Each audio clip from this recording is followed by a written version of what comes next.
Bueno, buen día. A ver, vamos a hacer un poco de memoria. Estamos viendo algoritmos de programación dinámica.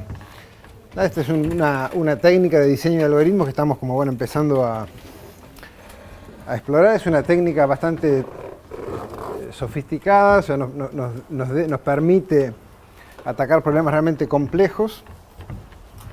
De forma que si no fuera con una técnica de este tipo sería difícil tratar de encarar una solución. Habíamos arrancado con algunos ejemplos más o menos sencillos, ¿no? Donde la tabla donde íbamos resolviendo la recurrencia, ¿se acuerdan que la idea era ir almacenando los resultados de los cálculos de una recurrencia que tenemos que encontrar? Eso lo podíamos hacer en un arreglo unidimensional. Eso era más o menos sencillo. Y la vez pasada, el último que habíamos hecho era ya tratar de abordar un problema bastante más complejo, donde lo que teníamos que hacer era tener una matriz en dos dimensiones para ir guardando los valores de la recurrencia.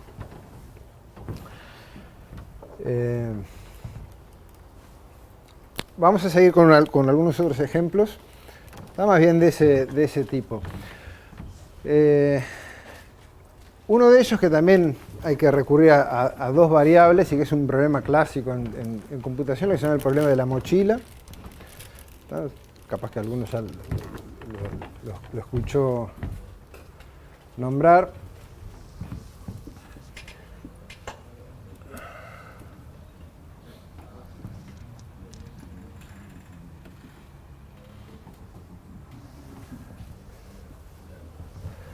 ¿No?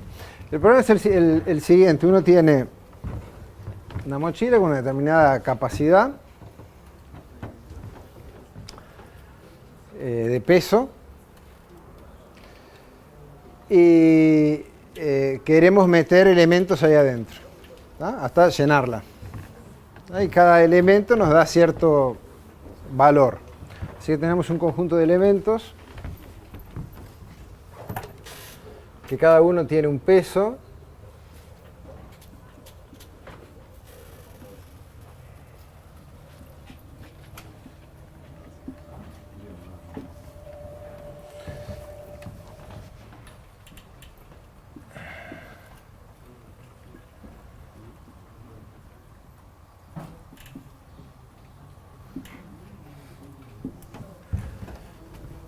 Tiene un peso y un valor,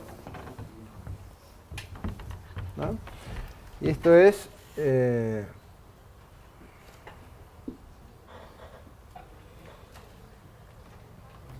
tenemos n elementos de esos y también tenemos una cierta capacidad, un peso máximo que estamos dispuestos a cargar en esa mochila.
¿No?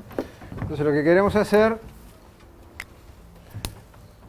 es maximizar el valor de todo lo que metimos dentro de la mochila, pero sin pasarnos de esa restricción de peso máximo W. O sea, la suma de los W subir tiene que ser menos igual que un W.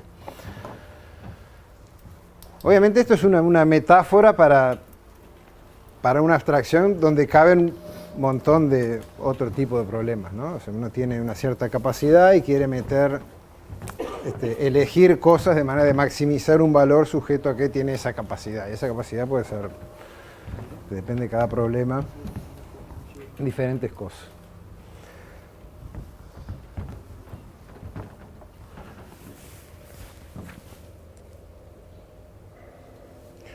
Bueno, entonces, ¿cómo podremos resolver este problema? Bueno, usando una estrategia de programación dinámica, lo que hacemos era tratar de encontrar una recurrencia, ¿no? Es decir, nos planteábamos en un escenario, decir, bueno, si yo tomo esta decisión, por ejemplo, meto este elemento en la mochila, ¿qué pasa? ¿Cuánto gano con esa decisión? Y cómo puedo expresar el problema general en términos de un problema más chico. Es decir, ahora, si ya decidí meter un elemento dentro de la mochila, bueno, me quedan menos elementos para decidir qué hacer con ellos. También me queda menos peso en la mochila, menos peso de capacidad, ¿no? Pues ya gasté parte de lo que podía usar. Entonces podríamos buscar una recurrencia en esa línea, ¿no?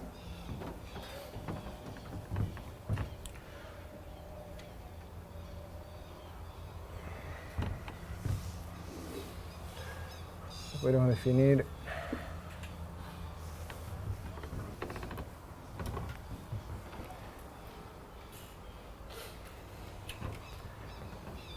acá de vuelta ven que como en el ejemplo anterior que la cosa nos tendría que quedar un poco en dos variables, ¿no? Porque por un lado estamos jugando con los elementos que incluyo o no incluyo en la mochila y por otro lado con el peso que me queda disponible, ¿no?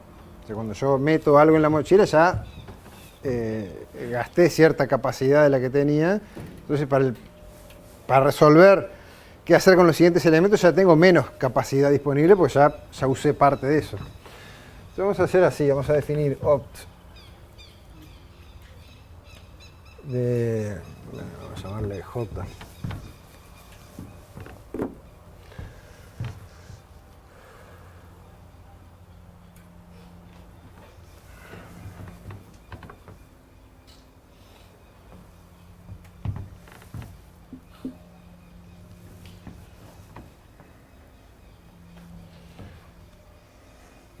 A esto vamos a llamarle el valor de S.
Entonces descomponemos el problema como venimos haciendo hasta ahora, ¿no? O sea, veamos, bueno, si yo decido qué hacer con uno de los elementos, por ejemplo, el j-ésimo, bueno, me queda un problema más chico, con menos elementos en los cuales tengo que decidir qué hacer y también tengo menos capacidad. Y eso lo estamos modelando con estas dos variables j y w. Es decir, j es cuántos elementos todavía tengo para elegir qué hacer y w es la capacidad que me va quedando libre hasta el momento.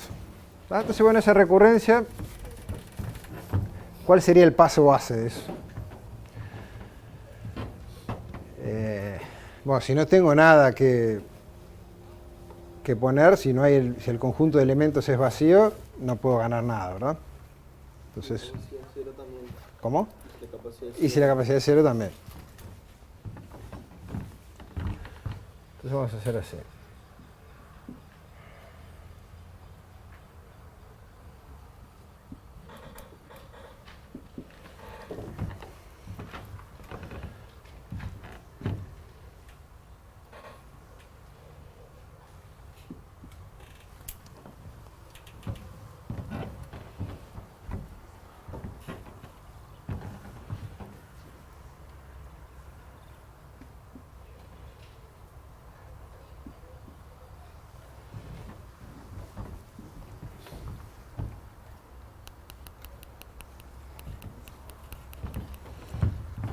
Vamos a suponer que este peso W es un entero, ¿tá? Y que los pesos de los W sub I son todos enteros también.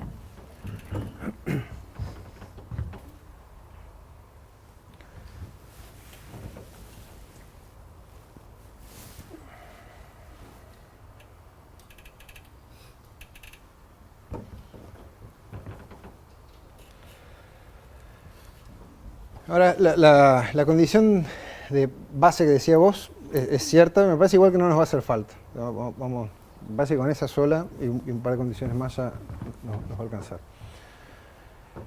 Ahora, supongamos que tenemos cierta capacidad, tenemos elementos con los cuales decidir qué hacer, es decir, J es mayor que 0.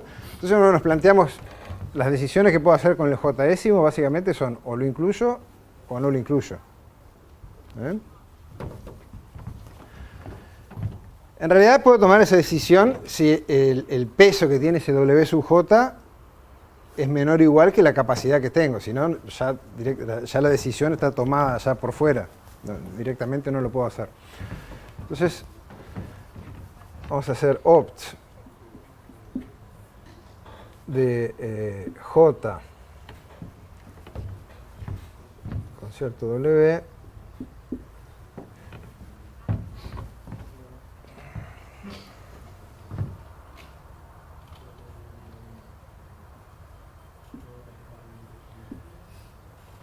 supongamos que no puedo, es decir, que el W sub J es mayor que W. Si W sub J es mayor que W, entonces ¿cuánto vale esto? Como recurrencia expresado en términos de vuelta de... Exacto. No puedo incorporar el J, lo mejor que puedo hacer es hacer lo mejor que pueda con los otros que me quedan, con los J-1 restantes.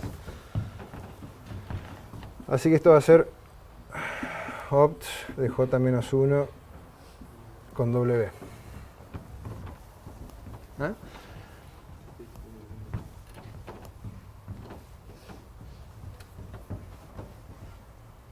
Y esto ya cubre el caso que decías vos recién. Porque si el W es 0, lo que va a pasar es que el J se va decrementando, porque nunca lo puedo incorporar hasta que llega al caso 0 y ahí llegamos al paso base de arriba. Y el caso más general, donde tengo elementos, hay un elemento J décimo con el cual decidir qué hacer, y además pesa menor o igual que la capacidad que tengo disponible, entonces ahí sí puedo jugar entre lo incluyo o no lo incluyo, ¿no? Entonces,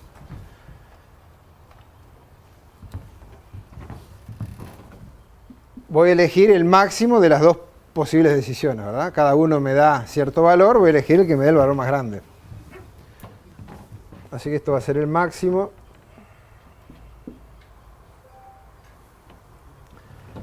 ¿Entre qué y qué? Por un lado está la posibilidad, si no lo incluyo, es el mismo caso de recién, ¿no? O sea, lo mejor que puedo hacer es tomar la mejor decisión posible con los J-1 restantes. Así que me va a quedar, una de las opciones es decir,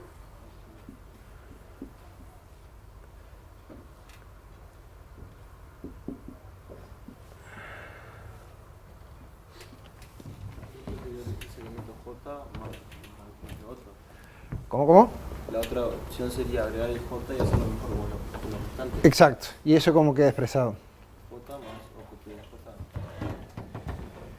Me queda el V sub J, ¿no? El valor de lo que gano con... Ahí va. Me queda el V sub J, que es lo que gano cuando incorporo ese elemento, más lo mejor que puedo hacer con los que me quedan. ¿Y eso cuánto es? J menos 1 con el W y W menos J. Menos el W sub J. O sea, esto es el opt de J menos 1. ¿No?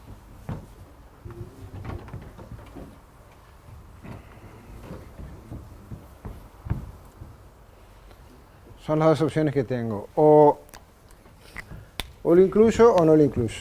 Si lo incluyo gano B sub J y después me queda menos peso para decidir qué hacer con los elementos restantes. ¿Está bien?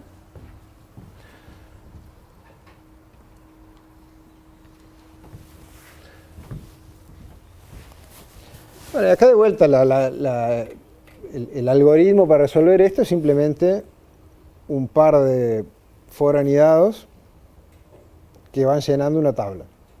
¿Tá? Desde los pesos, desde la cantidad de elementos, desde igual a 0, que lleno todo el paso base, y después a partir de ahí empiezo a progresar, llenando cada vez para valores más grandes de I y de W. ¿Ah? ¿Qué dimensiones tendría que tener esa tabla?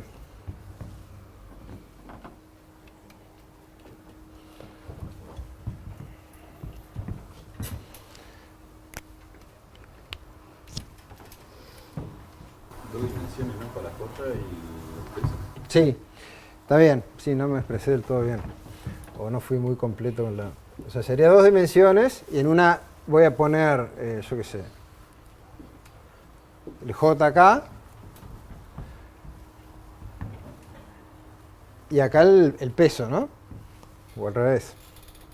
Ahora, ¿cuántas filas tiene esto?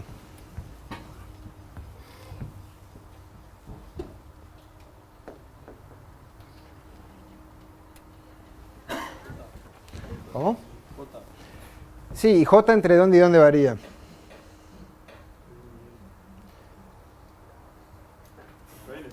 Ah, claro, n más 1, porque tenemos que tener la fila 0. Pero J va entre 0 y n.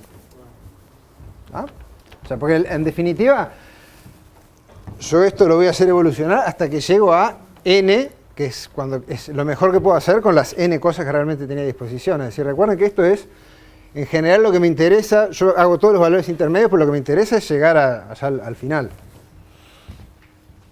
En este caso tenemos n elementos distintos. ¿Y cuántas columnas?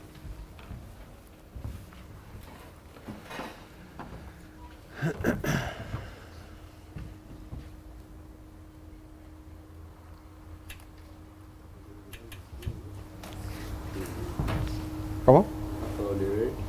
Hasta W grande. Más 1, o sea, de 0 a W grande. Son enteros.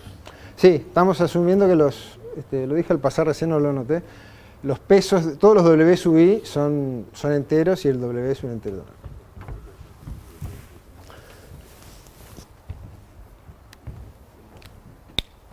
Y entonces el tiempo de ejecución del algoritmo, ¿cuánto sería?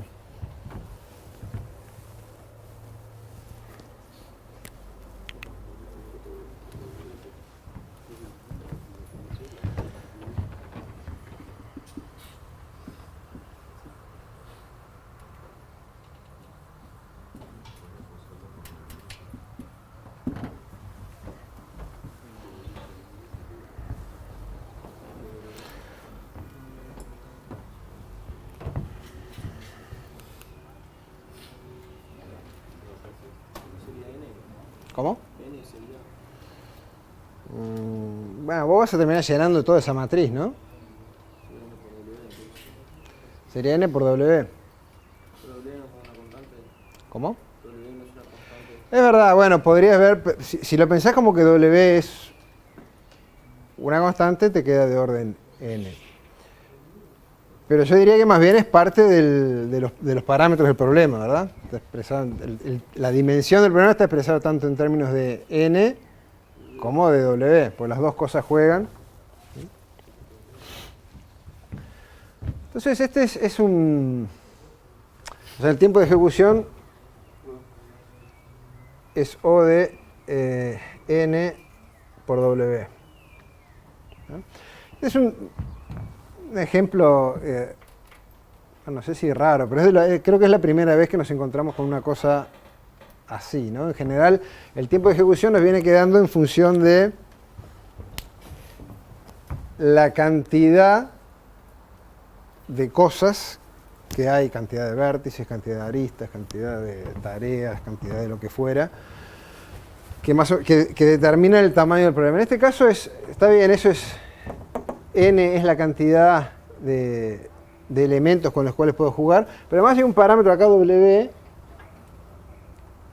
que no es la cantidad de cosas, sino que es simplemente tiene que ver con los valores que toman los parámetros. Con los valores que toman los datos, los w sub i.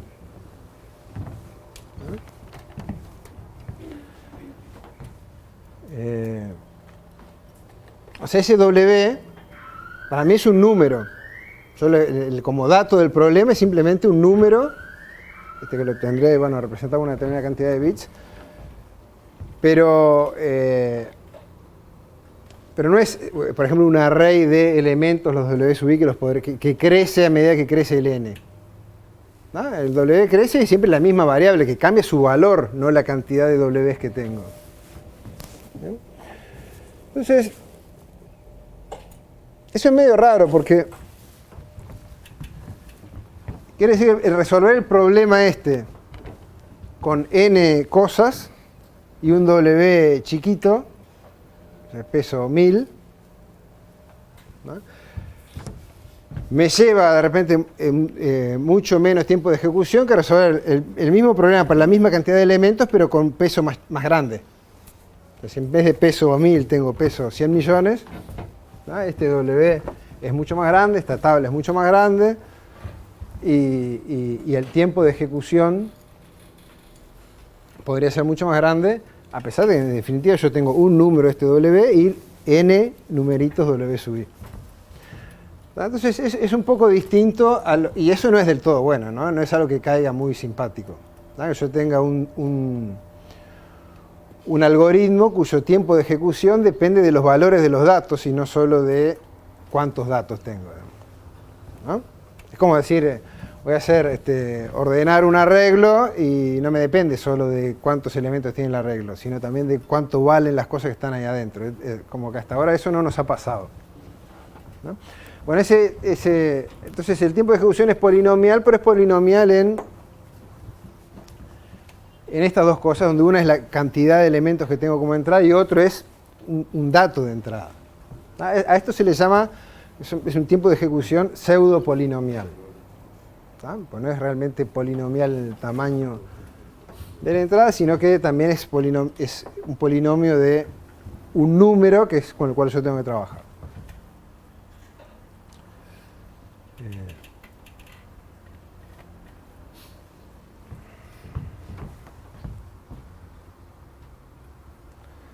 Así como les decía, no es una situación del todo feliz, ¿no? Que yo no sé, yo diseño un algoritmo y dependiendo de cuál sea la dimensión de los datos con los que voy a trabajar, el tiempo de ejecución es más chico o más grande. Fíjense que esto, más que el tamaño, el valor de ese w por sí mismo, como les decía recién, yo si el w es 1000 o el valor es 100 millones, en realidad lo que estamos hablando es de precisión numérica. ¿Ah? O sea, cuántos bits de resolución yo quiero para esos pesos. ¿Ah? O sea, ¿por qué yo voy a usar peso 100 millones en vez de 1000? ¿Ah? Yo podría agarrar al 100 millones, ¿tá? En definitiva lo expreso en otra unidad de medida, ¿tá? Y divido todo por 1.000.000 y el peso ahora es 100. Entonces, ¿cómo puede ser? Me cambió el tiempo de ejecución. Antes tenía una tabla que tenía 100 millones de cosas y ahora tengo 100. ¿Tá? Y lo único que hice fue cambiar la unidad de medida en la cual estoy representando los pesos. Divido todos los W sub i también, por supuesto, ¿no? por 1.000.000.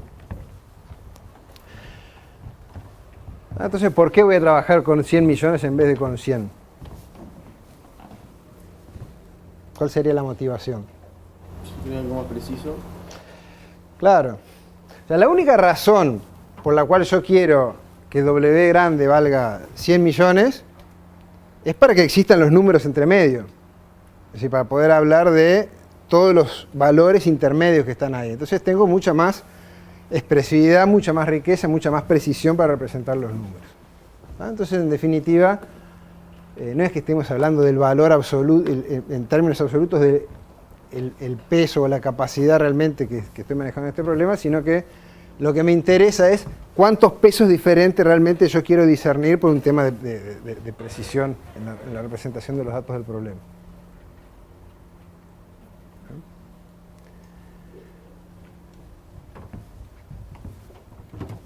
Entonces, si lo pensáramos de esa manera, ¿está bien? En términos de precisión numérica, entonces podríamos pensar esto en vez de simplemente en términos del W grande, en términos de cuántos bits necesito para representar ese W. ¿No? Es decir, y expresar mi tiempo de ejecución en función de n y de cuántos bits de precisión quiero usar para representar los pesos de los elementos. ¿Cuántos bits necesito para representar este W grande? Logaritmo, ¿no? Logaritmo de W. Entonces, otra forma de ver esto es que el tiempo de ejecución es lineal en n, en la cantidad de elementos, pero exponencial en la cantidad de bits de la resolución que uso para representar los pesos. Porque el W en definitiva es 2 a la cantidad de bits que uso para representar los pesos.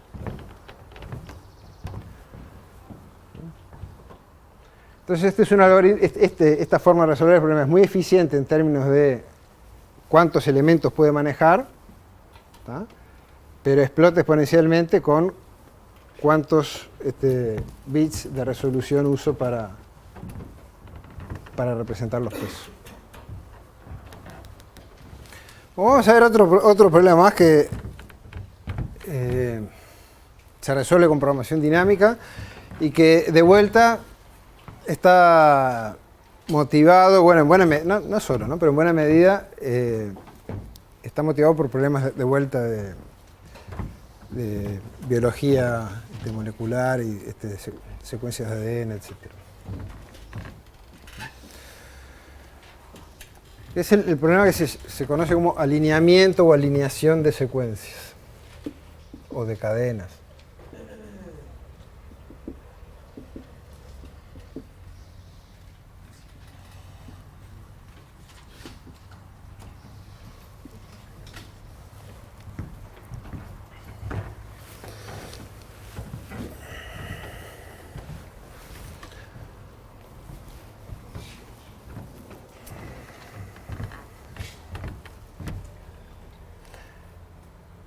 El problema, dicho de forma fácil, consiste en tengo dos secuencias, dos cadenas, dos textos, ¿no?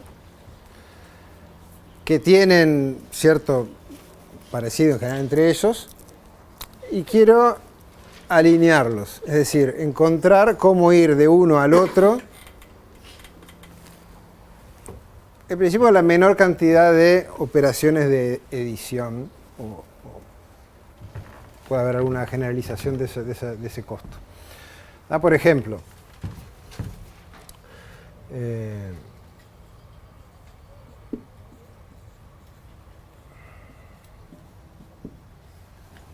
tengo aniversario, es una palabra, y tengo otra palabra que es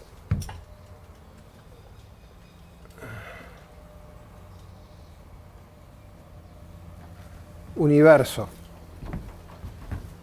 ¿No? Entonces, quiero alinearlas, es decir, poner en correspondencia las letras de una y de otra, ¿tá? De manera que haya la menor cantidad de discrepancias, de alguna manera. ¿No? Por ejemplo, acá hay toda una porción del texto que coincide.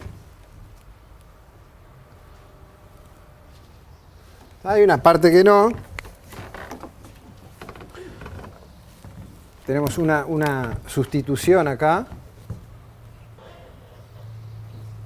de la A por la U. Acá tenemos una sustitución de la A por la O y viceversa, y además un pedacito al final que me quedó sin alinear.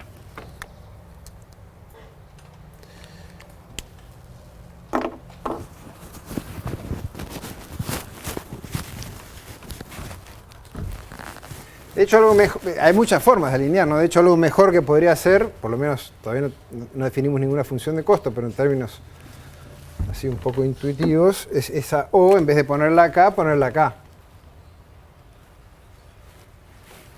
¿No? Para que haya otra coincidencia más al final, y haga decir, bueno, estas tres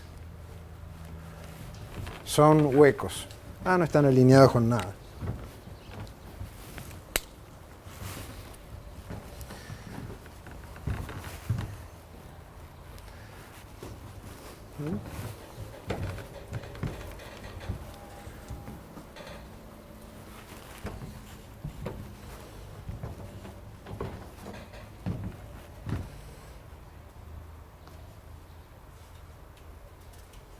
Esto sí, planteado con dos palabras cortitas y en castellano, parece sencillo y uno lo hace a ojo, pero si son secuencias de ADN enormes, ¿no? De dos bichos parecidos, ¿no? Tenemos de repente millones y millones de bases ACGT, y queremos ver cómo se alinea uno con otro y encontrar los pedazos en común que tienen y dónde hay discrepancias. Entonces ese problema es mucho más complicado y mucho más costoso computacionalmente. De hecho, por eso es que bueno, de la bioinformática viene un montón de problemas que se atacan con este tipo de problemas, porque justamente el problema es que hay volúmenes de datos enormes y hay que encontrar algoritmos eficientes para trabajar con eso. ¿Está? Y este de alinear secuencias es uno de los primeros, uno que aparece enseguida.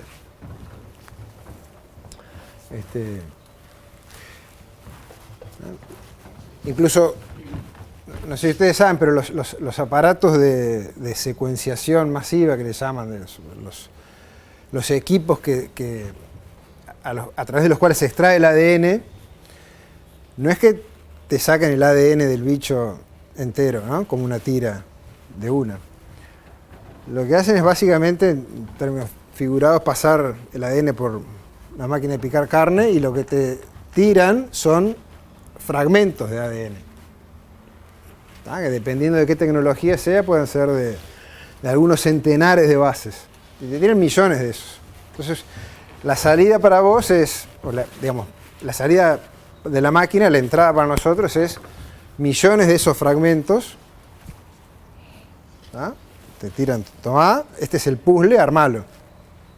Vos no tenés el ADN completo, sino lo que tenés son millones y millones de fragmentitos. Entonces, ¿cómo armás el puzzle? Y bueno, encontrando justamente solapamientos entre esos pedacitos. Y si tenés un genoma de referencia, que le llaman, que es un genoma de un bicho parecido, de la misma especie o lo que fuera, podés tratar de alinear esos pedacitos contra ese genoma de referencia para ir armando el puzzle global. Entonces, este problema de alinear strings aparece seguido y con volúmenes de datos enormes en ese tipo de problemas, ¿no? Entonces, bueno, vamos a ver cómo lo podremos resolver. Bueno, primero vamos a definir qué es lo que queremos.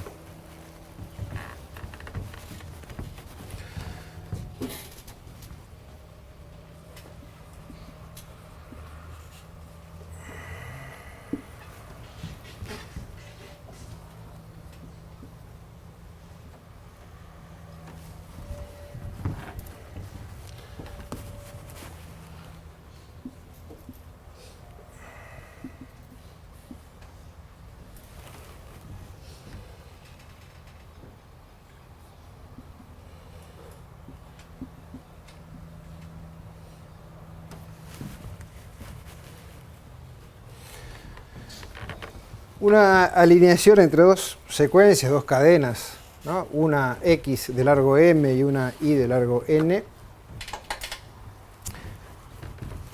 Lo vamos a definir como un emparejamiento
¿no? O sea, para nosotros un alineamiento, una alineación de esas dos secuencias no es otra cosa que un emparejamiento entre las posiciones, ¿no? Entre las posiciones de 1 a m de una de esas con las posiciones de 1 a n de la otra, ¿no?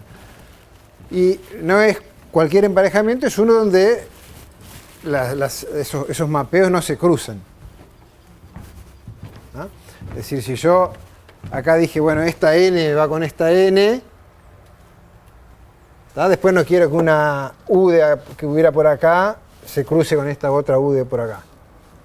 ¿Tá? O sea, voy con las dos secuencias, voy siempre hacia adelante. Entonces, si yo en algún momento decidí alinear I con J, ¿ah? Y esa I está antes que I', entonces el I' que viene después se va a alinear con un J' que viene después que el J. Es decir, los dos índices van hacia adelante y no se cruzan.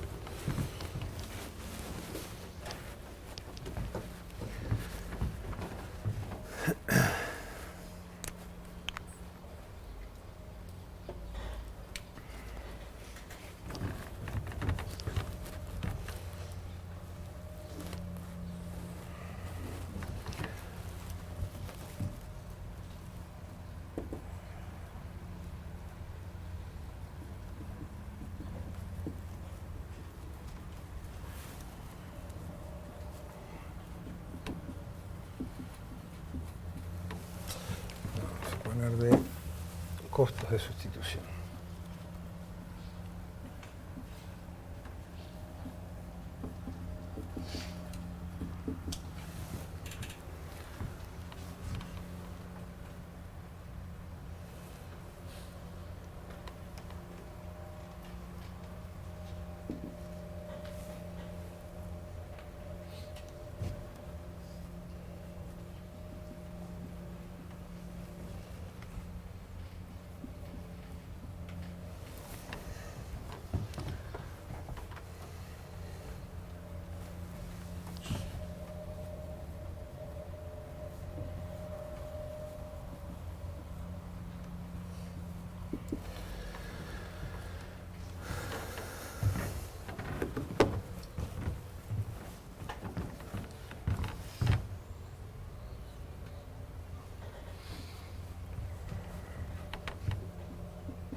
Así. Es decir, de todos los posibles alineamientos que uno puede construir, alineaciones que uno puede construir, como dije recién, hay algunos que nos gustan más que otros, ¿no?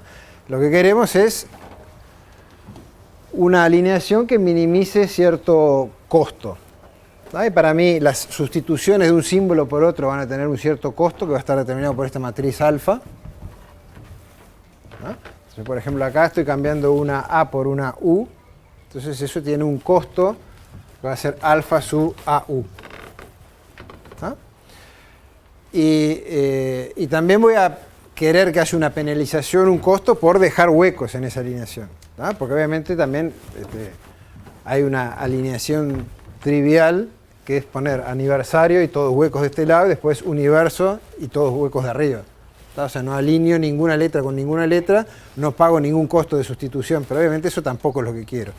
Entonces hay una penalización por dejar huecos, dejar cosas sin alinear, ¿no? Y eso está determinado por un parámetro también de del problema, que es este delta que puse ahí, ¿tá? Que es el costo de dejar un hueco. Sí. En la fórmula no aparece nunca el delta. Tenés razón. Tiene que ir por acá.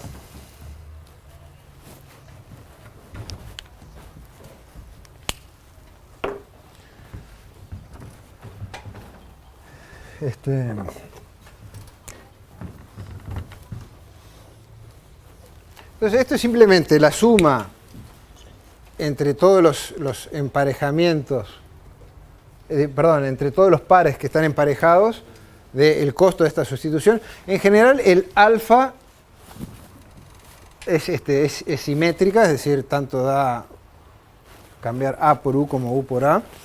Y en la diagonal, que es donde, cuando hay coincidencias, cuando realmente no hay ninguna sustitución, es decir, todos estos que están acá en el medio, la n con la n, la i con la i, en general ahí lo que vamos a hacer es que esa matriz alfa valga 0. Es decir, no pago nada por una coincidencia y pago un costo positivo por alguna sustitución. Y este término que está acá es la cantidad de símbolos de una de las cadenas más la cantidad de símbolos de la otra de la cadena, y después cada par de acá incluye dos símbolos, pone en correspondencia dos símbolos, uno de una y otro de otra. Así que esta diferencia es cuántos símbolos me quedaron de una o de la otra cadena sin alinear. En el ejemplo aquel sería 3. ¿No? Entonces, para este alineamiento que puse acá de ejemplo, tendríamos delta por 3, sería el costo de los huecos de este alineamiento, y tendría un costo alfa sub AU. ¿No? Si ese es el mejor alineamiento o no, va a depender de quiénes son estos parámetros delta y alfa, ¿no? O sea, uno así a simple vista pensaría que es razonable, ¿no? Pero por ejemplo, si el costo de una sustitución de una A por una U fuera muy caro en comparación con dos huecos, podría dejar la A alineada con un hueco de este lado y la U alineada con un hueco de aquel lado, y capaz que eso es más barato que sustituir una cosa por la otra. ¿No? ¿Cómo se definen esas cosas? Bueno, depende de cada problema en particular. Por ejemplo, si las sustituciones valen todas lo mismo, valen 1, ¿no? Y delta, los huecos, también vale 1, ¿no? Entonces esto que definimos acá es lo que se llama la distancia de edición entre dos secuencias o distancia de Levenshtein, ¿no? Que es la cantidad de operaciones de sustitución, inserción o borradura que tengo que hacer para transformar una cadena en la otra. ¿No? Por ejemplo, acá tengo que hacer una sustitución y borrar 3 letras de acá. ¿Tá? Con 4 operaciones de esas yo llevo una cadena a la otra. Entonces, de alguna manera es una medida de qué tan parecidas son dos secuencias entre sí. ¿Cuántas manipulaciones le tengo que hacer a una para transformarla en la otra? Hay otras situaciones donde nos interesa medir otra cosa. Por ejemplo, en secuencias biológicas, como le decía recién, de repente hay modelos de qué tan probable es que una base mute a otra. O sea, cuando se reproducen los organismos y el ADN sufre mutaciones, bueno, de repente es más probable que una C cambie por una G a que una C cambie por una A. ¿No? Entonces eso lo modelo con la matriz esta alfa. ¿No? Y no todas las sustituciones tienen el mismo peso, hay algunas que ocurren con más frecuencia que otras.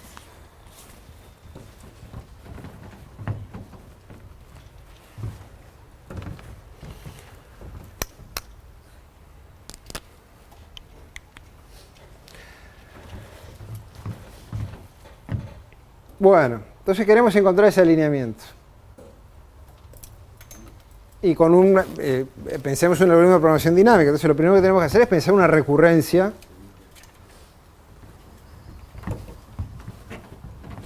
para este costo, ¿no? O para el costo óptimo de un alineamiento óptimo.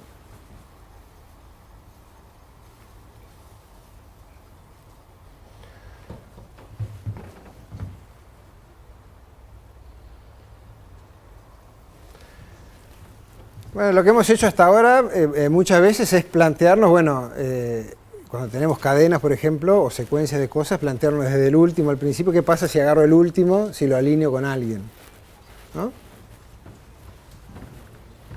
Entonces podría tratar de ver, bueno, cómo alineo la última letra, ¿tá? Y después ver qué hacer, cómo alinear óptimamente el resto de las secuencias que me quedan para allá, ¿no? Algo de ese estilo podría caminar.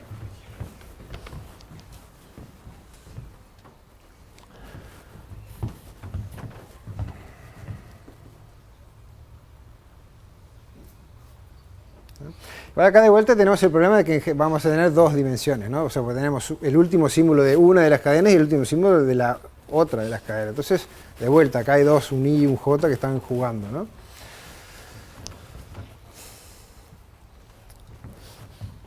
Y una observación que nos va a ayudar ahí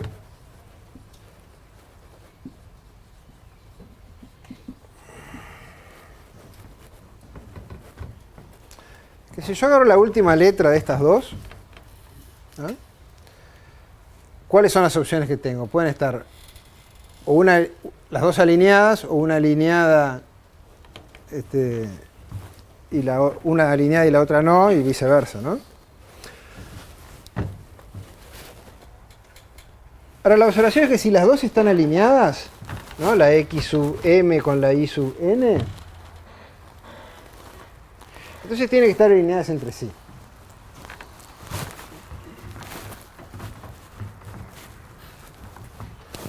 Voy de vuelta.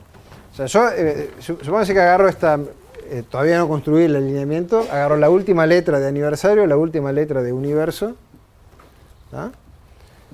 Y digo, bueno, esto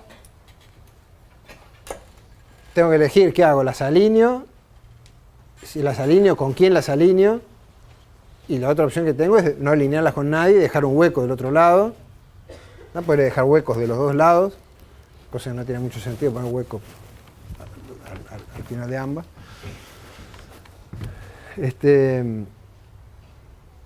¿Da? Yo lo que digo es que una de las opciones que es que las dos letras estén alineadas con alguien, o sea que pertenezcan, o sea que la posición M y la posición N, cada una pertenezcan a un par de este emparejamiento. Entonces, si están alineadas, tienen que estar alineadas entre sí. Si ambas están alineadas. Puede ser que una esté alineada y la otra no. Pero si las dos están alineadas con alguien, tiene que ser entre ellas. ¿Se dan cuenta por qué? ¿No? ¿Alguien?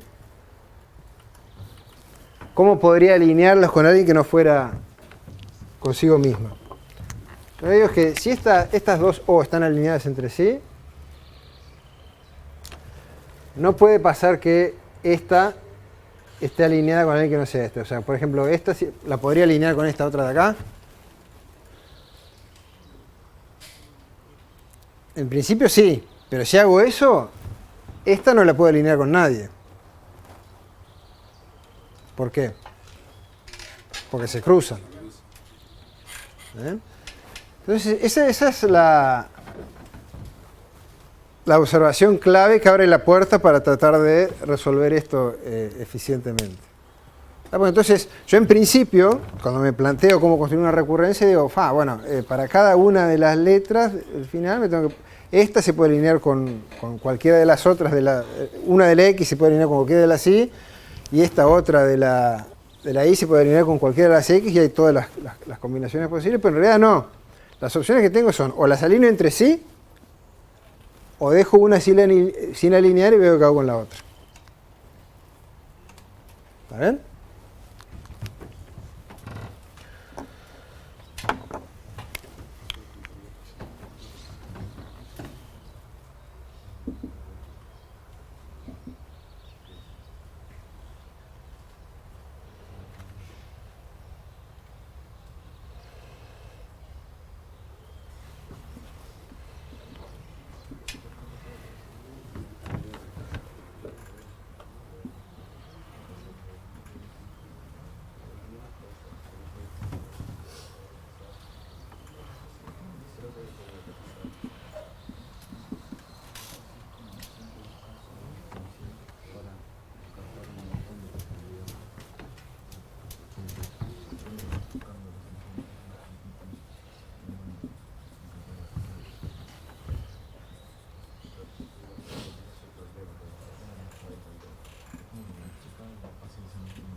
Entonces ahora ya podemos empezar a delinear una recurrencia, ¿no?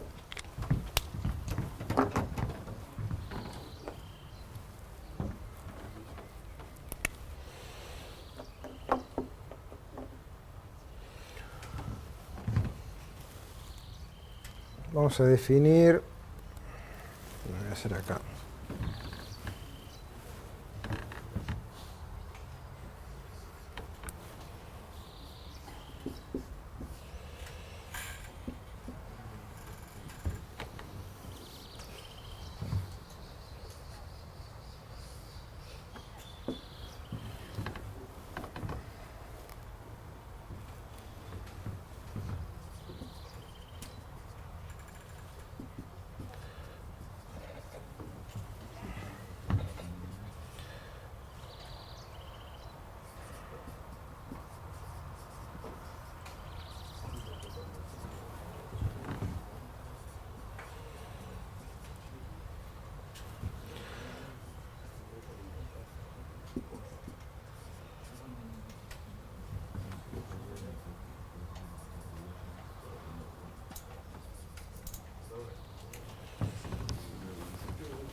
Entonces, esa va a ser la función que vamos a tratar de definir recursivamente. ¿Cuál es el costo mínimo de un alineamiento entre un prefijo de x de largo i y un prefijo de y de largo j?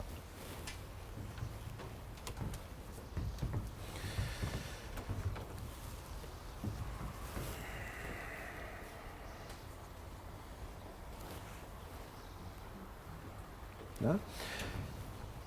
Donde eventualmente alguno de ellos, de esas cadenas, puede ser de largo 0, ¿tá? Puede ser nula.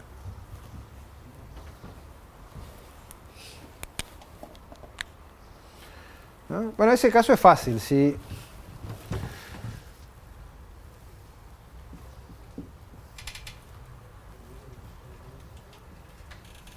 una de las cadenas tiene largo 0,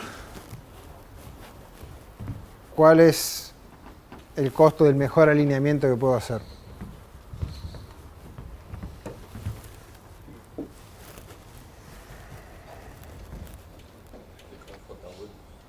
Sí. Dejar j huecos. Y eso me va a costar delta por j.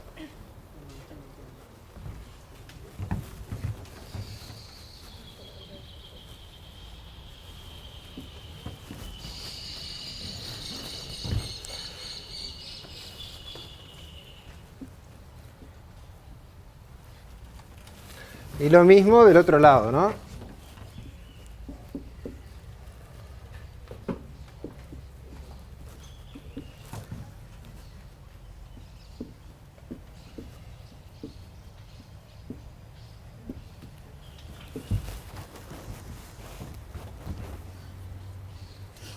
El caso 0, 0 acá cae en cualquiera de los dos, pero coincide, ¿está? Da 0 en cualquiera de los dos casos.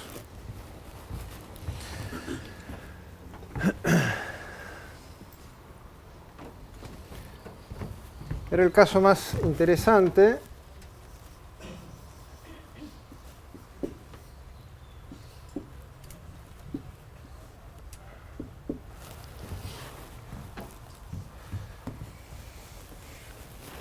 yo quiero minimizar un costo, así que lo que voy a hacer es elegir el mínimo entre las opciones que tenga.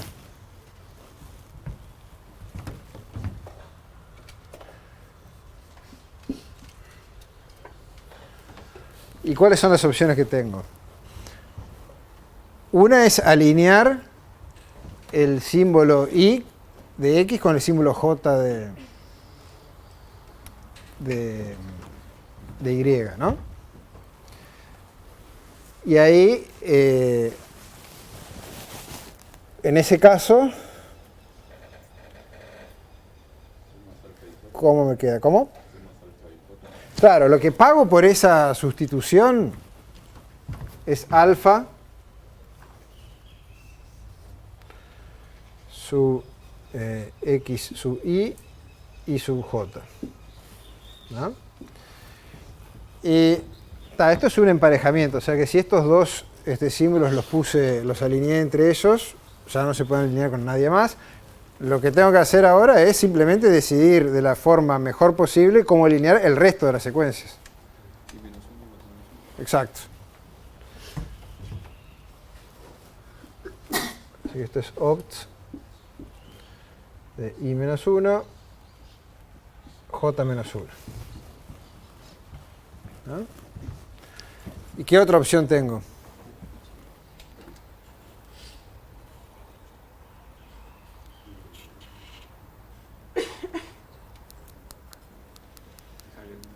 Dejar un hueco. Ahí va. Dejo un hueco en una de esas. ¿Ah? Que quiere decir que decido expresamente uno de los símbolos no alinearlos con nadie. ¿Ah? Por ejemplo, el de la x. Yo que sé, el x sub y decido no alinearlo. Entonces, bueno, eso me va a costar delta.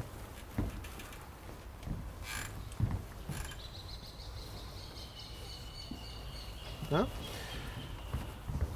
El x sub y ya, sí. ¿Cómo elegís cuál es el que dejás?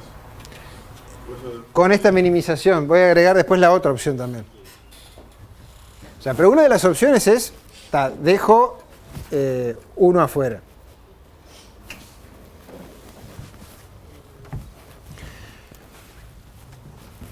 Digamos que es el x sub y. Entonces, en ese caso,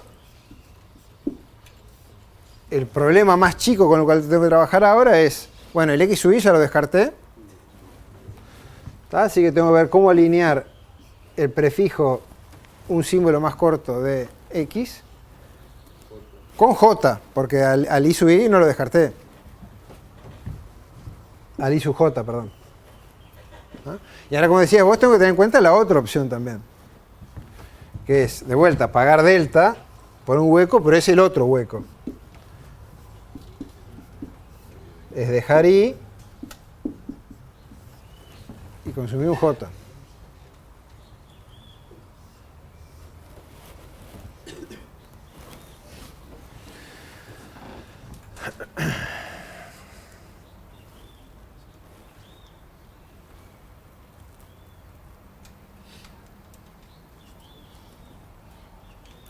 Y no hay más opciones que esas. Porque ¿qué otra cosa voy a hacer? Voy a dejar dos huecos, no tiene mucho sentido, ¿no? Alinear un hueco con otro hueco, estoy pagando delta para nada.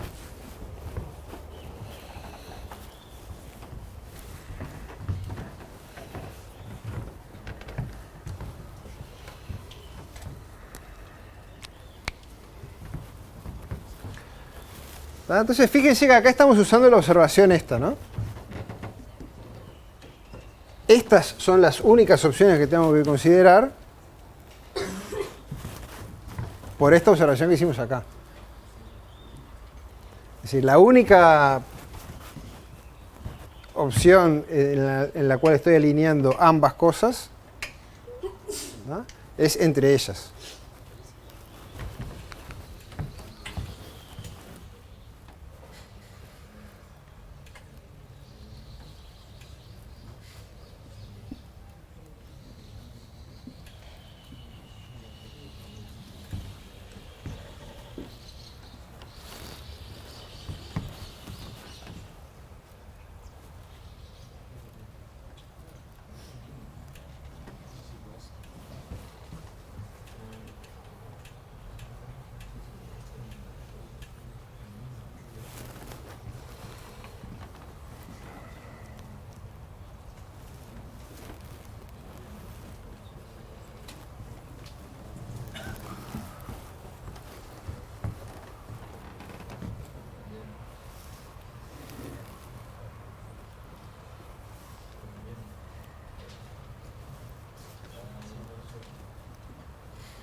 Bueno, esta es la recurrencia que básicamente nos resuelve el problema. De ahí hacerlo, hacer el algoritmo es sencillo y de vuelta lo que vamos a hacer es llenar una matriz. En general esa matriz, cuando la hacemos así a mano, una forma cómoda de presentarla, es poniendo cada letra de las secuencias que queremos alinear como fila y como columna, ¿no? O sea, la matriz esta va a ser de dimensiones m más 1 por n más 1, ¿tá? Porque van de 0 hasta n y de 0 hasta m, ¿tá? Y es lo que pusimos acá, solo que asociamos a cada posición ahí la letra que le corresponde, ¿no? Entonces, ¿cómo arranco a llenar esto? Y bueno, el paso base lo tengo acá, el 0, 0 es 0, y después todas las coordenadas van sumando delta en cada paso, ¿no? Digamos que el delta es 1 y las sustituciones también valen 1, o sea, hacemos la distancia de edición. ¿Ah? Entonces, la primera fila y la primera columna se pueden llenar. ¿Ah? Es 0, 1, 2, 3, 4, 5, 6, 7, 8, 9, 10, 11. 1, 2, 3, 4, 5, 6, 7 y 8. ¿Está? Y a partir de ahí, usando la recurrencia esta, puedo empezar a llenar esa tabla, eligiendo un orden, como siempre, que nos asegure que cada vez que vamos a completar una celda, tenemos ya llenos los elementos vecinos que necesito para resolver la recurrencia. En este caso los que necesito son el de la diagonal hacia arriba, o sea, el j-1 y -1, ¿ah? El anterior hacia arriba y el anterior hacia la izquierda, ¿no? O sea que podría arrancar desde acá y después bajarse a esta columna y así sucesivamente, ¿no?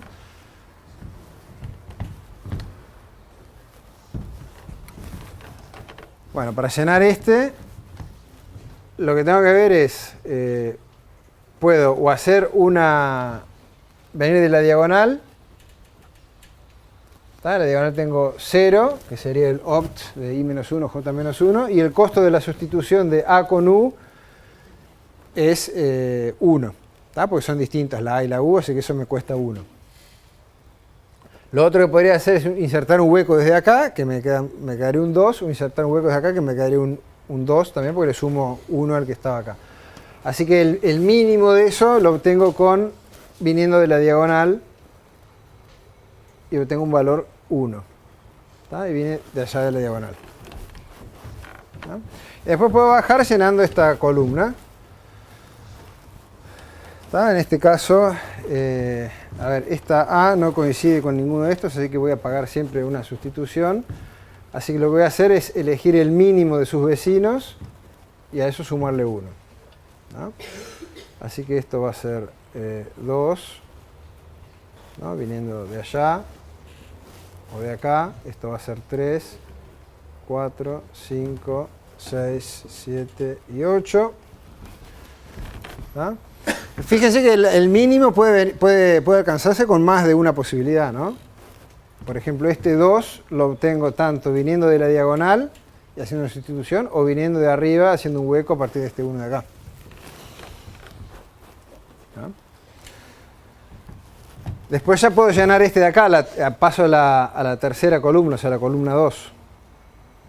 ¿No? En este caso la n, tengo una coincidencia acá y nada más.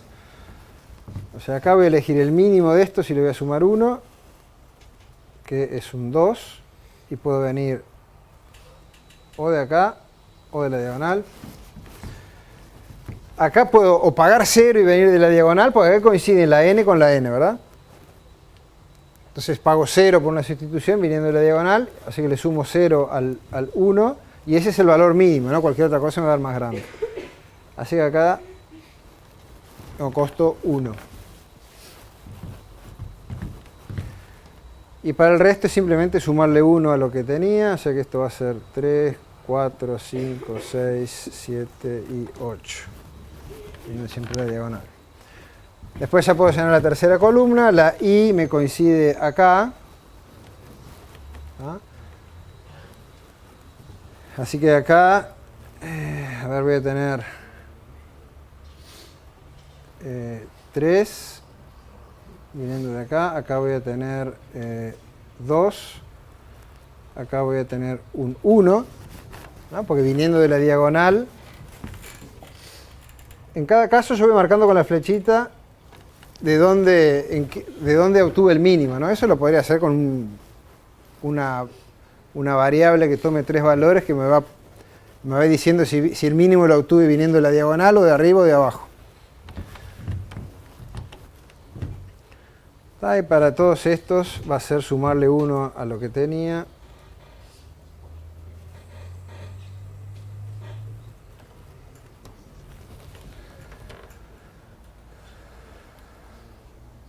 Este le hice mal. Esto es... Este 3 no es un 3, lo que me conviene es venir del de arriba, que es... y sumarle 1. Así que esto es 2, 3, 4, 5, 6, 7. Bueno, paso a llenar la otra. Esto va a ser 4, esto va a ser 3, esto va a ser 2, y este de vuelta va a ser 1, viniendo de la diagonal, porque me coinciden la B con la B. ¿Ah?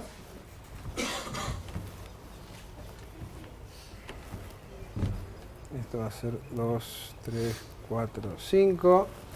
Después viene 5. Sí.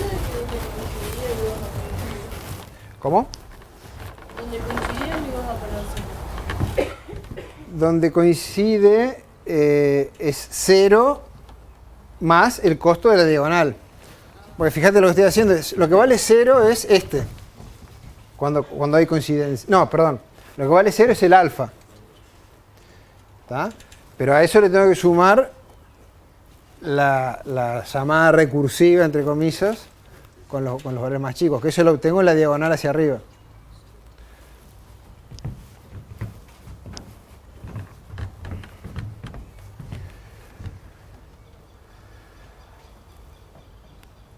Acá se va a hacer 5, 4, 3, 2, 1 y de vuelta vengo a la diagonal. Es 2, 3, 4. Después acá 6, 5, 4, 3, 2, 1. También viniendo de la diagonal. Coincide en la R. 2, 1.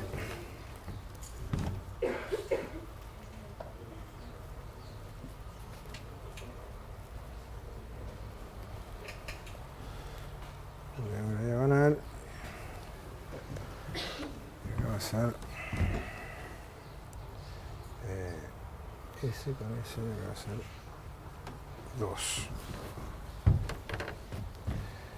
Está. Y ahora en trabajar. Ahora esta A ahora no coincide con nadie esta A. Así que siempre le voy a sumar 1 al mínimo. 8, 7, 6, 5, 4, 3. Y ahora acá va a ser un 2 viniendo de acá.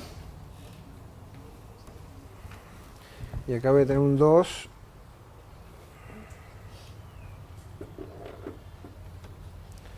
viniendo de acá.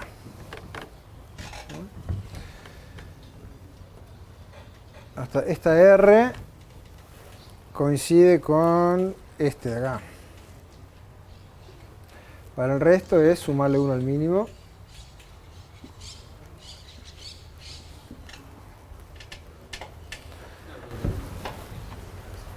En la R, o sea, en el 6, 8, abajo. 8, 6. Acá. No, abajo. Abajo, izquierda, izquierda. Abajo. Acá. No menos. Este. Ese no tenía 3. Sí. Tenés razón. Es un 3.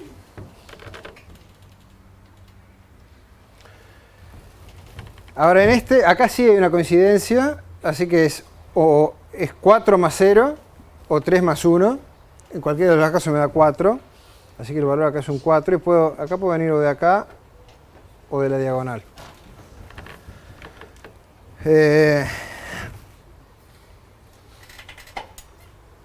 Acá en este caso el mínimo lo voy a tener viniendo de la izquierda, ¿no? Y acá de vuelta tengo un 3.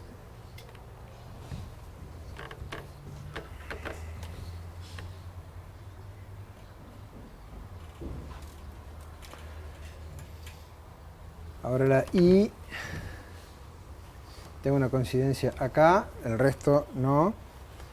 Así que voy a tener un 10 acá, un 9 acá. Acá igual, acá de vuelta es otro caso donde podría venir de los dos, cualquiera de los dos lados, pero hay empate. Me da 8 en cualquiera de los dos. Acá me da 7. Acá me da 6. Acá me da 5. Acá me da 3 y 1, 4. Y acá me da también 4. Y el mínimo acá lo obtuve de acá. Y ahora en la O tengo solo coincidencia al final. Así que tengo 11, 10, 9, 8, 7, 6, 5. Y acá el mínimo lo obtengo viniendo de la diagonal, que es 4 más 0 y quedo en 4. ¿Está? Cuando llegué a este punto completé toda la tabla. Y ahora podemos reconstruir el alineamiento que habíamos hecho a ojo al principio, ¿no? O sea, el valor que realmente me interesa es el costo de I igual 11 y J igual 8, es decir, al final, que me dio 4, que es la cantidad de operaciones que tengo que hacer para transformar aniversario en universo o viceversa, ¿no? Si quiero saber cuál es el alineamiento en sí, lo que hago es seguir las flechas, ¿no? Y bueno, este 4, como llegué, vengo de la diagonal, así que quiere decir que la O la mapeo con la O, ¿va? Y vengo acá. Este 4, ¿de dónde viene? De la izquierda. Quiere decir que esta I la dejo libre, no la alineo con nada y avanzo hacia acá. Este 3, ¿de dónde viene? Viene de la izquierda, quiere decir que esta R la dejo también con un hueco y sigo avanzando hacia acá. Acá lo mismo, dejo la A con un hueco y avanzo hacia acá. Y a partir de acá sí empiezo en diagonal, ¿va? Que quiere decir que alineo los símbolos todos uno con otro, ¿tá? Incluso está A con la U, pero donde acá hay una discrepancia y pago este 1, viene de que es el costo de sustituir una A con la U o viceversa. Esto, bueno, llevar esto a un algoritmo es casi, está obvio, ¿no? Son un par de fors. Vamos avanzando por columna. Primero llenamos, bueno, el paso base, después vamos avanzando por columna, y dentro de cada columna vamos avanzando por fila. Lo que voy a hacer ahora es escribir ese algoritmo por una versión un poco diferente. Bueno, vamos a escribirlo como va y después lo vamos a cambiar un poco. Vamos a hacer así. Esto sería...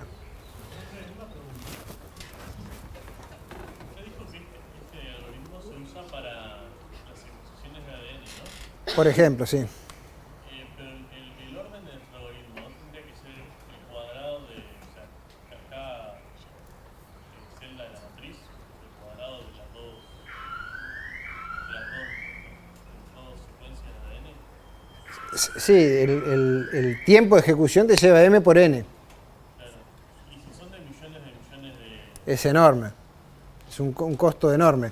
Pero... es un costo enorme, pero que no te queda, no te queda otra. O bueno, o te queda ya recurrir a cosas más empíricas y heurísticas, ¿no? Que no necesariamente te dan un alineamiento óptimo. Cosas que a veces se hacen cuando las cosas son demasiado grandes. Pero sobre todo, ese es el punto que me interesa hablar ahora. Lo que realmente puede ser prohibitivo en una situación así es el consumo de espacio. más que el tiempo de ejecución. El tiempo de ejecución, bueno, capaz que lo esperás. Pero armar una tabla de millones por millones y ir llenándola ahí, lo que realmente puede ser complejo ahí es el consumo de memoria. No solo por la disponibilidad de memoria en sí, también por el impacto que tiene eso en el tiempo de ejecución. Eso es algo que en este curso no hemos hablado mucho, pero cuando uno va en la práctica a evaluar el tiempo de ejecución de una implementación de un algoritmo, el manejo de la memoria puede tener un impacto dramático, ¿tá? En cómo se aprovecha la caché, en cómo y la memoria física en contraste con hacer intercambio con disco. Entonces, si vos a veces un algoritmo entre dos algoritmos que tienen tiempo de ejecución asintóticamente comparable, uno que hace un uso más eficiente de la memoria puede terminar siendo mucho más rápido que el otro. Incluso yo qué sé, de repente comparando un algoritmo que asintóticamente el tiempo de ejecución es, yo qué sé, n log n, contra uno que el tiempo de ejecución es lineal, ¿no?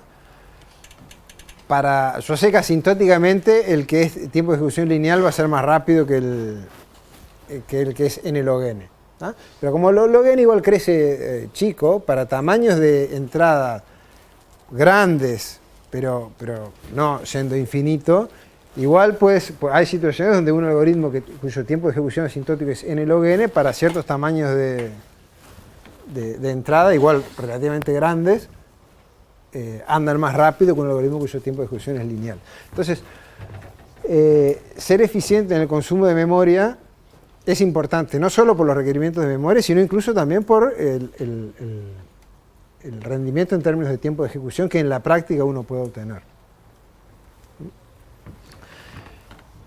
Y a eso iba justamente ahora. Es decir, cuando nosotros hicimos la corrida esta, después de que llenaste las primeras columnas, ya no las necesitas más, te puedes olvidar de ellas. ¿Está bien? Es como que las necesité para... Yo necesité la columna 1 para llenar la 2, pero después de que tengo la 2, la 1 ya no la necesito más, ¿no? Entonces uno podría implementar esto más o menos así. Vamos a ir llenando una tabla, ¿no?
Fila, 0, columna,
Esto es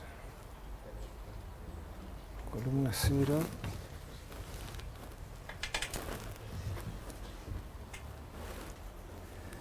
Esto es fila 0, columna J. ¿Sí?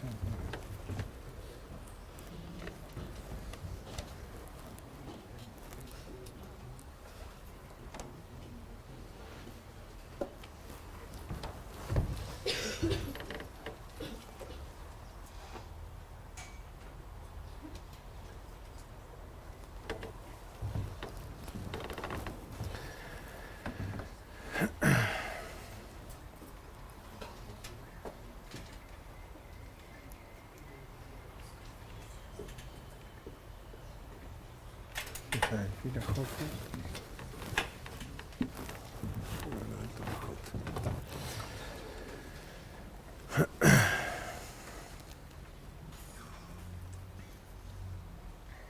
Ahí va.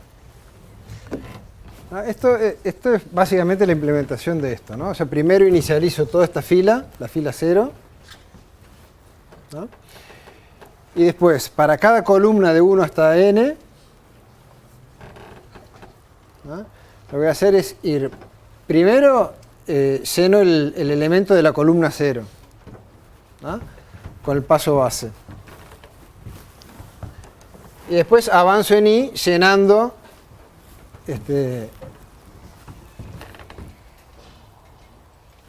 avanzo a lo largo de esa columna.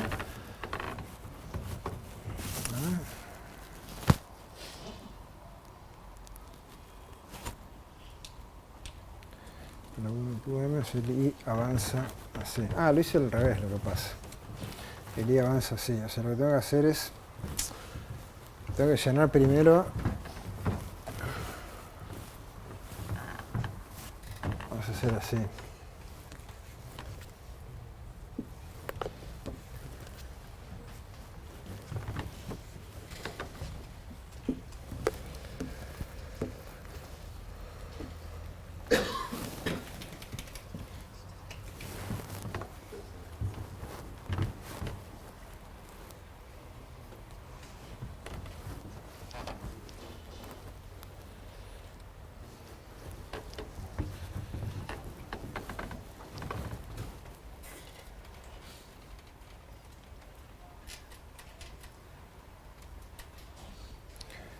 Ahí llené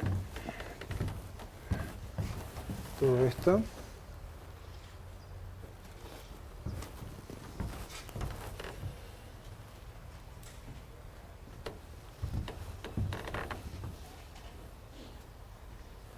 Y después cuando arranco acá, lleno la fila 0, columna J, y voy bajando en I así. Ahí está.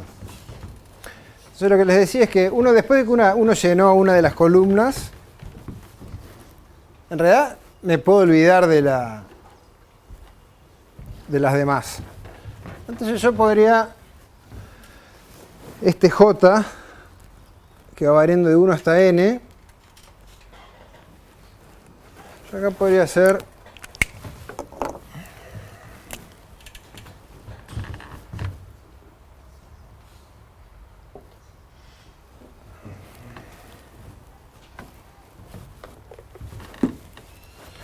Va a ser así, C, que va a ser nuestro número de columna, va a ser igual a J módulo 2.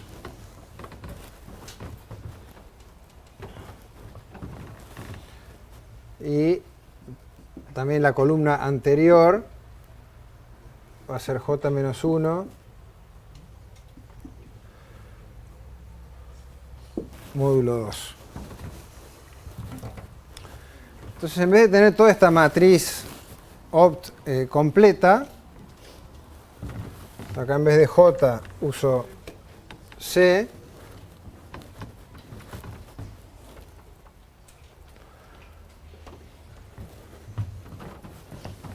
Acá en vez de J uso C. Este X sub I siguen siendo los que son. Este I menos 1 sigue siendo el que es. Este J menos 1 es ANT, que es la columna anterior.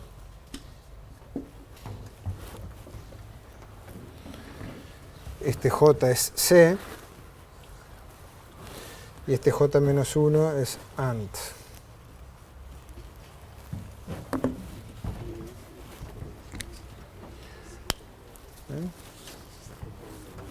Entonces yo lo único que necesito son almacenar en memoria son dos columnas. La anterior y la actual. Y yo este C y el anterior van alternando entre 1 y 0, 0 y 1. Entonces yo siempre uso una de las columnas para ir definiendo la columna actual. Y en la otra tengo los valores anteriores que son los que realmente necesito.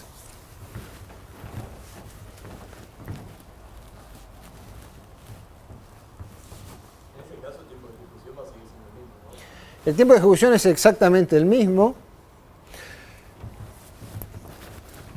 pero el consumo de memoria se redujo de m por n a, bueno, el máximo de los dos, ¿no? M más n, digamos.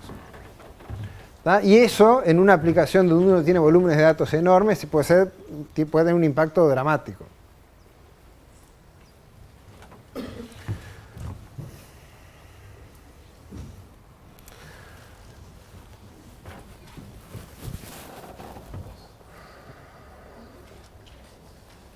¿Cuál es el problema con hacer eso?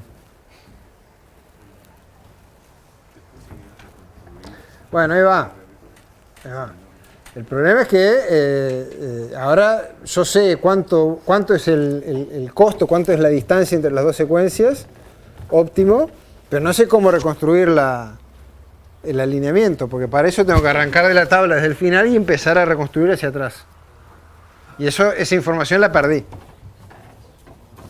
Entonces como que logro llegar al valor de cuál es el alineamiento óptimo, pero no logro reconstruir el alineamiento.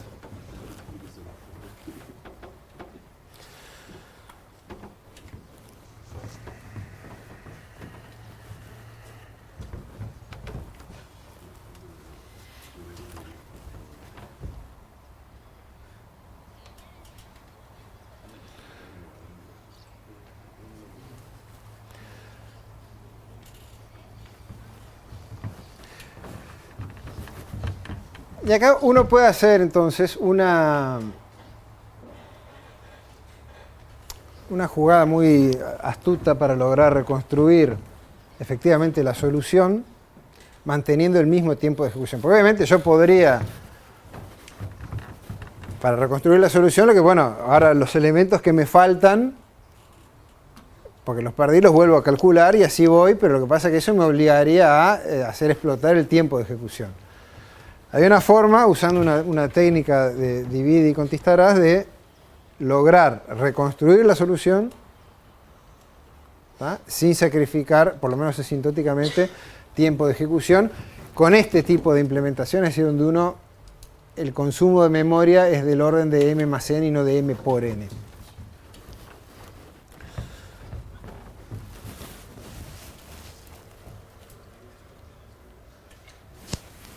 Entonces la observación ahí es la siguiente. Yo necesito ir de acá hacia allá reconstruyendo la solución, ¿no? Ahora,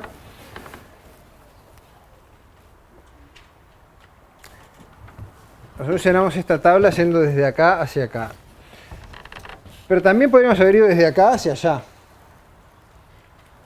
¿Está? Una vez que llegué a este punto y necesito los valores estos que están acá. O sea, porque esta recurrencia en definitiva yo puedo expresar exactamente lo mismo, pero en vez de con los prefijos, con los sufijos. Y eso en general en muchos tipos de problemas pasa. Uno puede expresar la recurrencia o hacia un lado o hacia el otro y esencialmente es la misma cosa. Entonces, podemos definirnos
es decir, en vez de mirar cómo se alinean óptimamente los prefijos, mira cómo se alinean óptimamente los sufijos.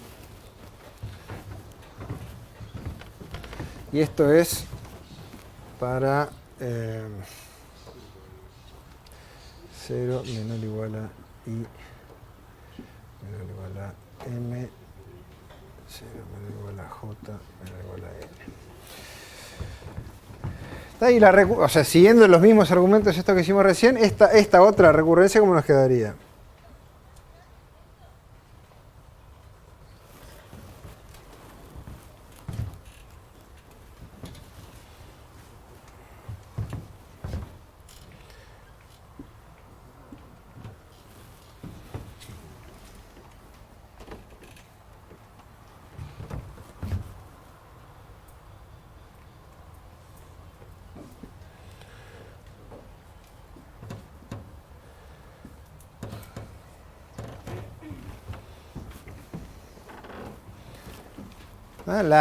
Un alineamiento de una cadena vacía es cuando pongo acá I igual a M.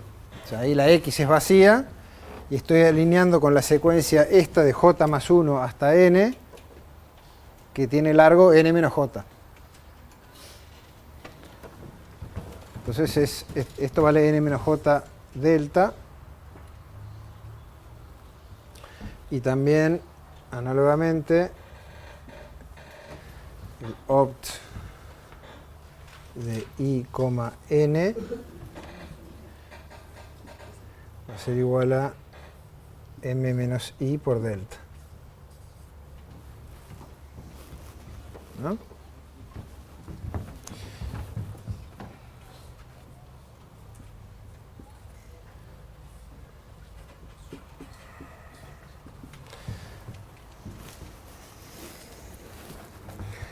Y ahora el opt de IJ, ¿qué sería? Sería el mínimo entre, ¿y cuáles son las opciones que tengo ahora? Y bueno, puedo alinear alfa, o sea, alinear el X sub I más 1 con el I sub J más 1.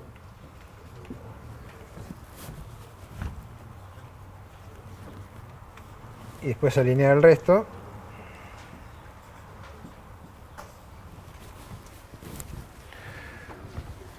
O puedo pagar delta por un hueco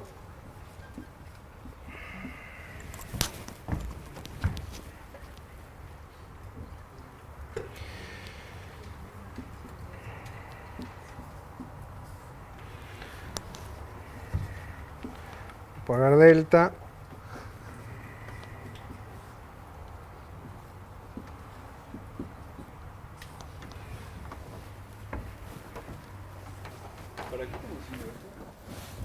para ver cómo reconstruir la solución sin tener que correr todo de vuelta. O sea, cuando yo... ¿No podés ir guardando por dónde viniste o algo así? Sí, pues guardo por dónde vino para toda la matriz. Y eso de vuelta me hace que te necesite espacio M por N.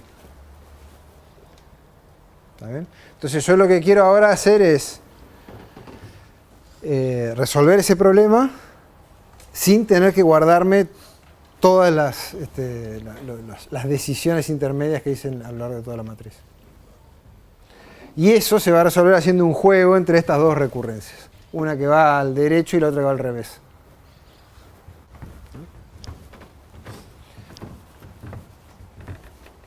Como les decía, esta tabla la empezamos a llenar de acá, desde el vértice superior izquierdo, bajando. ¿Bien? Y llegué hasta acá y ahora me olvidé de todo lo anterior. Y con aquella otra es al revés. Yo puedo arrancar desde esta punta y ir subiendo y la solución la voy a encontrar en la coordenada 0, 0. ¿Ah?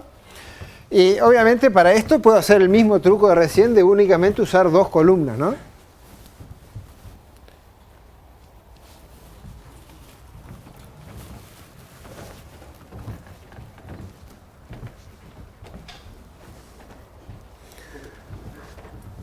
Las flechitas ahí son dos para allá y las dos de abajo. Una para allá y las dos de abajo son diagonales.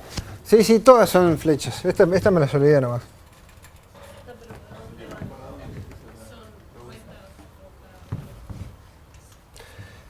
¿Estas flechas decís? Sí, las dos. Son todas, simplemente es un tema de notación. Ponerle flechita, ponerle asterisco, ponerle...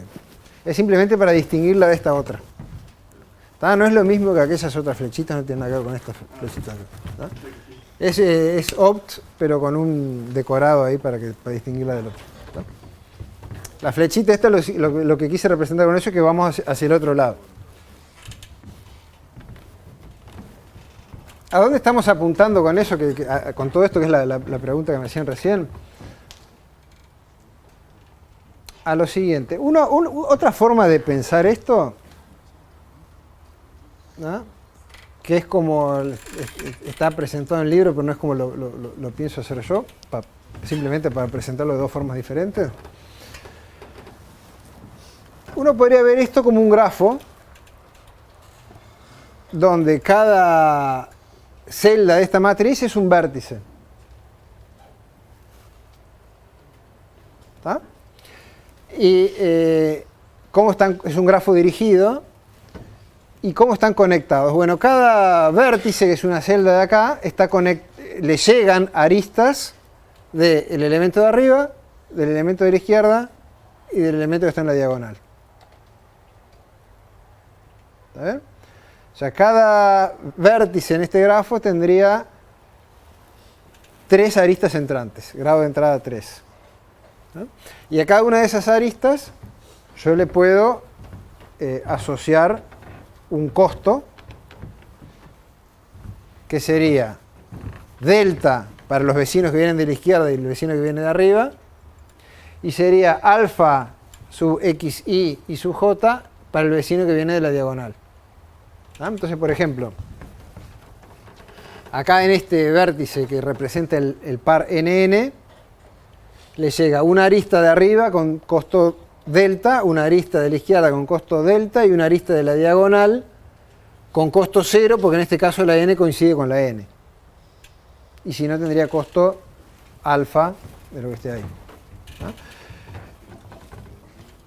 Entonces, con esa forma de verlo, lo que estamos haciendo en definitiva es encontrar un camino que va desde el vértice que está en la diagonal superior izquierda hasta un vértice que va en la diagonal inferior derecha. Y lo que queremos es el camino de costo mínimo. Eso es una buena observación. Podría haber hecho Dijkstra. Después de todo, ahora que me lo decís, ¿por qué no hice Dijkstra? ¿Cuál sería el tiempo de ejecución de Dijkstra en ese caso?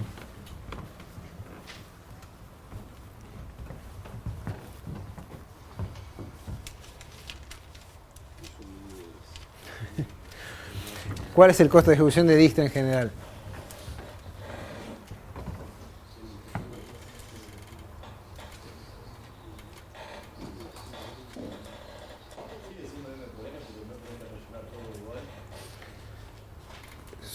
con Dijkstra es peor que M por N. Si lo vamos a hacer Dijkstra así seco. Tengo M por N vértices. Pero además tenía que tener una cole de prioridad para ir manteniendo el siguiente vértice. Yo iba agregando los vértices de A1. Y tenía que elegir el de menor costo que me hacía salir del conjunto conocido al conjunto de afuera. Entonces eso en un grafo arbitrario me implica, bueno, tener esa cola de prioridad, etc. Entonces el tiempo de ejecución va a ser peor que M por N. Con esta solución estamos aprovechando la estructura que conocemos del grafo. El grafo no es cualquiera, tiene una estructura muy particular que le estamos aprovechando en este caso. Pero lo que estamos haciendo es eso, es encontrar un camino que llega de acá hasta acá de costo mínimo. Entonces la observación clave ahora es que si yo me paro en algún lugar acá en el medio, por justamente la estructura que tiene este grafo, donde todas las aristas van o hacia la derecha o hacia abajo o hacia la diagonal, o sea, yo una vez que paso de una columna a otra ya no puedo volver, no hay ninguna arista que me deje volver. Entonces, si yo quiero llegar desde esta diagonal hasta esta diagonal, en algún momento tengo que cruzar esta columna, la que sea que me fije. ¿Estamos de acuerdo? O sea, en algún momento voy a pasar por alguno de estos nodos.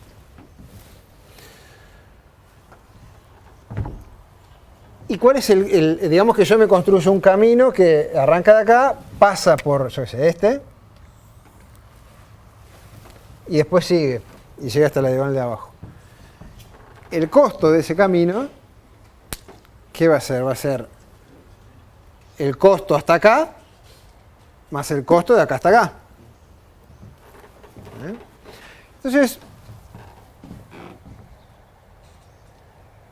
si yo tuviera esos numeritos, los costos, para venir de acá hasta acá, que básicamente me los va a dar la función esta opt, y tuviera también el costo de ir de acá hasta acá, que en definitiva es lo que me está dando la opt inversa, porque es de acá hacia allá, es lo mismo que ir de acá hacia allá, es simétrico. Entonces sé cuál es el camino óptimo que va desde acá hasta allá, pasando por acá. ¿De acuerdo? Y si lo sé todos, puedo quedar con el más chico. Entonces, evalúo de todos los caminos que pasan por acá, ¿qué es lo mejor que puedo hacer? Y va a ser el camino óptimo para llegar acá, más el camino óptimo de ir de acá hasta allá. Para este lo mismo, para este lo mismo, para este lo mismo, ¿De acuerdo? De todos esos, elijo el que me da el mínimo. Entonces, digamos que el mínimo me da en este que puse un círculo. Bueno, en este ejemplo no, me daría por acá. El mínimo me da en este.